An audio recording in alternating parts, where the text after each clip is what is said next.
Alam nyo ba kung bakit siya na-late? Bakit? Yung wheelchair niya naklamp.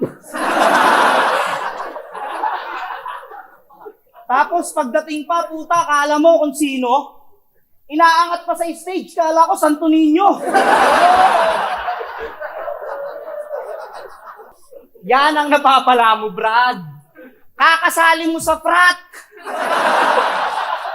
Kakapasok mo sa kapatiran, napatiran ka ng ugat. O, sumali to ng fraternity. Kaso pinagtripan siya at kinawawa. 10 palo lang kailangan, ginawa sa kanya, 1 tusawa. Kung makikita nyo lang si Gago, para siyang labahan. Alam nyo pa kung anong masakit pagtapos ng lahat? Yung sinalihan niya, hindi pala acro, puta, acrobat.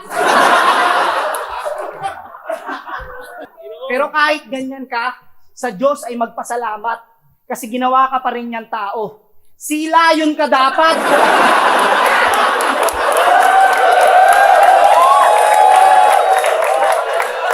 Kaya yung kapansanan mo, hanggang sa langit mo dadalhin. Kasi kahit maging angel ka, naka-wheelchair ka pa rin.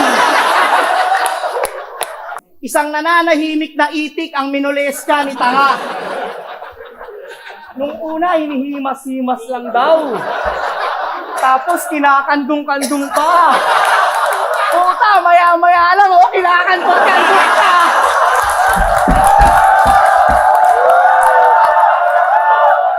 Inaasar pa yung kanta ko na MP Light. Ikaw nga may kanta eh, MP Light. Hindi naman sa pinag-overthink ko kayo.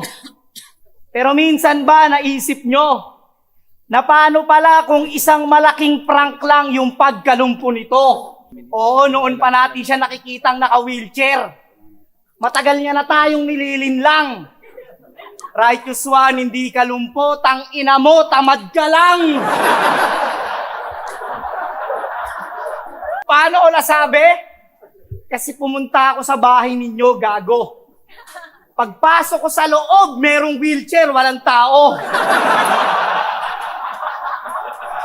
Kaya dumiretso ako sa banyo at sa nakakabiglang tagpo, naabutan ko to si Gago, tumatae, nakatayo.